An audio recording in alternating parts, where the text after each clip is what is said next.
ರೇಣುಕಾಸ್ವಾಮಿ ಕೊಲೆ ಪ್ರಕರಣಕ್ಕೆ ಸಂಬಂಧಪಟ್ಟಂತೆ ಆರೋಪಿ ನಂಬರ್ 1 ಪವಿತ್ರ ಗೌಡ ಸರ್ ಜೈಲಲ್ಲಿ ಊಟ ಸರಿಯಾಗಿ ಕೊಡ್ತಾ ಇಲ್ಲ, ಆ ಊಟ ನನಗೆ ಸೇರ್ತಾ ಇಲ್ಲ, ದಯವಿಟ್ಟು ಮನೆ ಊಟಕ್ಕೊಂದು ಅವಕಾಶ ಮಾಡಿಕೊಡಿ ಅಂತ ಸೆಷನ್ಸ್ ಕೋರ್ಟ್ ಮೊರೆ ಹೋಗಿದ್ರು. ಕೋರ್ಟ್ ಕೂಡ ಅಸ್ತು ಅಂದಿತ್ತು. ಬಟ್ ಇದೇ ವಿಚಾರಕ್ಕೆ ಸಂಬಂಧಪಟ್ಟಂತೆ ಇವತ್ತು ಬಿಗ್ ಶಾಕ್ ಎದುರಾಗುತ್ತಾ ಅಂತ.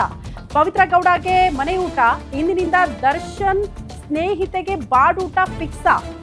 ಕೋರ್ಟ್ ಅಸ್ತು ಅಂದ ಬಳಿಕ ಕೊಡ್ಲೇಬೇಕಲ್ಲ. ಹೊಸ ವರ್ಷದಿಂದ ಬಿಸಿ ಬಿಸಿ ಬಾಡೂಟವನ್ನ ಸವಿಯೋದಕ್ಕೆ ಪವಿತ್ರ ಗೌಡ ಸಿದ್ಧರಾಗ್ತಿದ್ದಾರಾ? ಮರ್ಡರ್ ಕೇಸ್ನ ಆರೋಪಿ number 1, accused number 1 Pavithra Gowda ಸಿದ್ಧರಾಗ್ತಿದ್ದಾರೆ. ಮನೆ ಊಟ ಸಿಗುತ್ತೆ ಅನ್ನುವಂಥ ಡಬಲ್ ಖುಷಿ ಇದ್ದಂಗೆ ಕಾಣಿಸುತ್ತೆ. ಪವಿತ್ರ ಗೌಡಗೆ ಮನೆ ಊಟಕ್ಕೆ ಬ್ರೇಕ್ ಹಾಕ್ಲೇಬೇಕು ಅಂತ ಈ ಕಡೆ ಜೈಲಧಿಕಾರಿಗಳು ಕೂಡ ಪ್ಲಾನ್ ಮಾಡ್ಕೊಳ್ತಿದ್ದಾರೆ.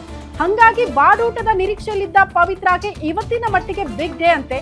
ಯಾಕಂದ್ರೆ ಸೆಷನ್ಸ್ ಕೋರ್ಟ್ ಏನು ಅಸ್ತು ಅಂದಿದೆ. ಹಂಗ ಮಾಡೋಂಗಿಲ್ಲ. ಒಬ್ರಿಗೆ ಅವಕಾಶ ಮಾಡಿಕೊಟ್ರೆ ಉಳಿದ ಆರೋಪಿಗಳು ಕೈದಿಗಳು ಕೂಡ ಮನೆ ಊಟಕ್ಕೆ ಡಿಮ್ಯಾಂಡ್ ಇಡುವ ಸಾಧ್ಯತೆಗಳಿದೆ. ದಯವಿಟ್ಟು ಈ ಆದೇಶವನ್ನ ರದ್ದು ಮಾಡಬೇಕು ಅಂತ ಜೈಲಧಿಕಾರಿಗಳೇ ಮತ್ತೆ ಕೋರ್ಟ್ ಮೊರೆ ಹೋಗಿರೋದ್ರಿಂದ, ಆಕ್ಷೇಪಣೆ ಸಲ್ಲಿಕೆ ಮಾಡಿರೋದ್ರಿಂದ ಇವತ್ತು ಏನಾಗುತ್ತೆ ಪವಿತ್ರ ಗೌಡ ಅವರ ಬಿಸಿ ಊಟ ಅಥವಾ ಮನೆ ಊಟದ ಭವಿಷ್ಯ ಅನ್ನೋದು ಪ್ರಶ್ನೆ. ಮನೆ ಊಟ ಸಿಕ್ಕಿಬಿಡುತ್ತೆ, ಬಾಡೂಟ ಸಿಕ್ಕಿಬಿಡುತ್ತೆ ಅಂತ ಸಖತ್ ಖುಷಿಯಲ್ಲಿದ್ರು ಅಕ್ಯೂಸ್ಡ್ ನಂಬರ್ 1 ಪವಿತ್ರ ಗೌಡ. ಯಾಕೋ ಬಿಗ್ ಶಾಕ್ ಎದುರಾಗುವ ಸಾಧ್ಯತೆಗಳು ಇದೆ ಅನ್ನೋದ್ರ ಡೀಟೇಲ್ ಸಿಗ್ತಾ ಇದೆ. ನಿಮ್ಗೆಲ್ಲ ನೆನಪಿರಬಹುದು ಯಾಕೆ ಈ ಸಾಧ್ಯತೆಗಳು ಅನ್ನೋದ್ರ ಬಗ್ಗೆ ಮಾಹಿತಿ ಕೊಡ್ತಾ ಇದ್ದೀವಿ ಅಂದ್ರೆ, ಈ ಹಿಂದೆ ನಟ ದರ್ಶನ್ ಅವರು ಕೂಡ ಜೈಲಿನ ಊಟ ಸೇರ್ತಾ ಇಲ್ಲ, ಸರಿಯಾಗಿ ನನಗೆ ಅದರಲ್ಲಿ ಪ್ರೋಟೀನ್ ಸಿಗ್ತಾ ಇಲ್ಲ ಅನ್ನುವಂತಹ ವಿಚಾರಗಳನ್ನ ಇಟ್ಕೊಂಡು ಕೋರ್ಟ್ ಮೊರೆ ಹೋಗಿದ್ರು ಮನೆ ಊಟಕ್ಕೆ ಡಿಮ್ಯಾಂಡ್ ಅನ್ನ ಇಟ್ಕೊಂಡು ಮನೆ ಊಟ ಬೇಕು ಅಂತ. ಬಟ್ ಅದಕ್ಕೆ ಕೋರ್ಟ್ ಪರ್ಮಿಷನ್ ಸಿಕ್ಕಿರ್ಲಿಲ್ಲ. ಕಾರಣ ಅಲ್ಲೂ ಕೂಡ ಜೈಲಧಿಕಾರಿಗಳು ಅದಕ್ಕೆ ಆಕ್ಷೇಪಣೆ ಸಲ್ಲಿಕೆ ಮಾಡಿದ್ರು. ಒಬ್ರಿಗೆ ಅವಕಾಶ ಸಿಕ್ಕರೆ ಇನ್ನೂ ಕೆಲವರು ಕೇಳುವಂತ ಸಾಧ್ಯತೆಗಳಿರುತ್ತೆ. ಎಲ್ಲರಿಗೂ ಕೂಡ ಮನೆ ಊಟ ಕೊಡಕ್ಕಾಗತ್ತಾ? ಜೈಲಿನ ಮೆನುವಲ್ಲಿ ಏನಿರುತ್ತೋ ಅದಕ್ಕೆ ಮಾತ್ರ ಅವಕಾಶ ಮಾಡಿಕೊಡ್ಬೇಕು ಅನ್ನುವಂತಹ ವಿಚಾರಗಳನ್ನ ಜೈಲಧಿಕಾರಿಗಳು ಕೋರ್ಟ್ಗೆ ತಿಳಿಸುವಂತಹ ಪ್ರಯತ್ನವನ್ನ ಮಾಡಿದ್ರು.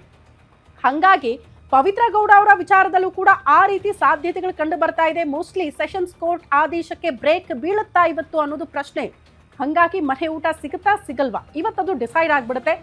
ಮತ್ತೆ ಕೋರ್ಟ್ ಸೆಷನ್ಸ್ ಕೋರ್ಟ್ನ ಆದೇಶವನ್ನ ಎತ್ತಿ ಹಿಡಿದ್ರೆ ಅವ್ರಿಗೆ ಮನೆ ಊಟ ಸಿಗುತ್ತೆ, ಇಲ್ಲ ಬೇಡ ಅಂತ ಏನಾದ್ರೂ ಆದೇಶವನ್ನ ರದ್ದು ಮಾಡಿದ್ರೆ ಒಂದ್ ಸೆಕೆಂಡ್ ಜೈಲು ಊಟ ಫಿಕ್ಸ್.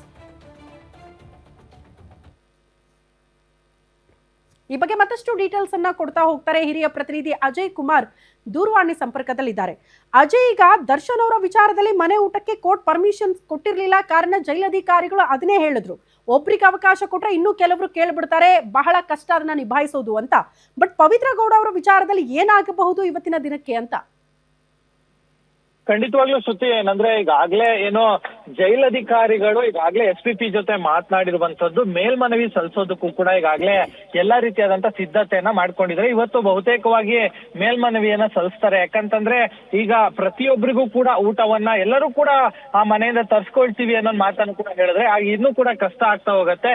ಯಾಕಂದ್ರೆ ಈಗ ಏನಾದ್ರೂ ಜೈಲ್ನ ಊಟದಲ್ಲಿ ಏನಾದ್ರೂ ದೋಷ ಇದ್ದಲ್ಲಿ ಅಥವಾ ಅದು ಕ್ವಾಲಿಟಿ ವಿಚಾರದಲ್ಲಿ ಏನಾದ್ರು ಕಡಿಮೆ ಇದ್ದಲ್ಲಿ ಆಗ ಅವರು ಕೇಳೋದ್ರಲ್ಲಿ ಒಂದು ಅರ್ಥ ಇದೆ. ಆದ್ರೆ ಎಲ್ಲಾ ರೀತಿಯಾದಂತ ಕರೆಕ್ಟ್ ಆಗಿರುವಂತಹ ಊಟವನ್ನ ಇವರು ಯಾಕೆ ಮಾಡ್ತಾ ಇಲ್ಲ ಅಂದ್ರೆ ಇಲ್ಲಿ ಜೈಲಿನ ಅಧಿಕಾರಿಗಳ ಪ್ರಶ್ನೆ ಅಂತಾನೆ ಹೇಳ್ಬೋದು. ಯಾಕಂದ್ರೆ 4700 ಜನರು ಅಂದ್ರೆ ಕೈದಿಗಳು ಈಗಾಗ್ಲೇ ಜೈಲ್ನಲ್ಲಿ ಇರುವಂತದ್ದು.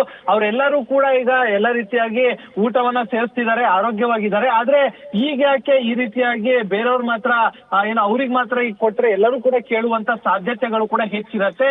ಹೀಗಾಗಿ ಯಾರಿಗೂ ಕೂಡ ಕೊಡಬಾರ್ದು ಅಂದ್ರೆ ಅವರ ಒಂದು ಅರ್ಜಿ ಏನಿದೆ ಅದರ ಒಂದು ವಿಚಾರವನ್ನ ಈಗಾಗಲೇ ಕೋರ್ಟ್ ಕೊಟ್ಟಿರುವಂತದ್ದು. ಅದಕ್ಕೆ ಮೇಲ್ಮನವಿ ಸಲ್ಲಿಸೋದಕ್ಕೆ ಎಲ್ಲಾ ರೀತಿಯಾದಂತ ತಯಾರಿ ಸಿದ್ಧತೆಗಳು ಕೂಡ ಮಾಡ್ಕೊಳ್ಳಿ ಆಗಿರುವಂತದ್ದು. ಈಗಾಗಲೇ SPP ಜೊತೆನೂ ಮಾತನಾಡಿದ್ದಾರೆ. ಇನ್ನು ಬಹುತೇಕವಾಗಿ ಇವತ್ತು ಕೂಡ ಆ ಒಂದು ಅರ್ಜಿ ಕೂಡ ಕೋರ್ಟ್ ನಲ್ಲಿ ವಿಚಾರಣೆ ಬರುವಂತ ಸಾಧ್ಯತೆ ಇರುತ್ತೆ. ಇನ್ ಕೇಸ್ ಕೋರ್ಟ್ ಅರ್ಜಿಯನ್ನು ತಿರಸ್ಕಾರ ಮಾಡಿದ್ರೆ ಆ ಪವಿತ್ರ ಗೌಡ ಅವರಿಗೆ ಮನೆ ಊಟ ಸಿಗತ್ತೆ. ಇಲ್ಲ ಅರ್ಜಿಯನ್ನ ಏನಾದ್ರು ಎತ್ತಿಡಿದ್ರೆ ಆಗ ಅವ್ರಿಗೆ ಮತ್ತೆ ಮನೆ ಊಟ ಮತ್ತೆ ಕನಸಾಗೆ ಉಳಿಯುತ್ತೆ ಅಂತಾನೆ ಹೇಳ್ಬೋದು. ಸದ್ಯಕ್ಕೆ ಇವತ್ತು ಬಹುತೇಕವಾಗಿ ಈ ಒಂದು ನಿರ್ಧಾರ ಆಗುವಂತ ಎಲ್ಲಾ ಸಾಧ್ಯತೆಗಳು ಕೂಡ ಹೆಚ್ಚಿದೆ ಅಂತಾನೆ ಹೇಳ್ಬೋದು ಶ್ರುತಿ.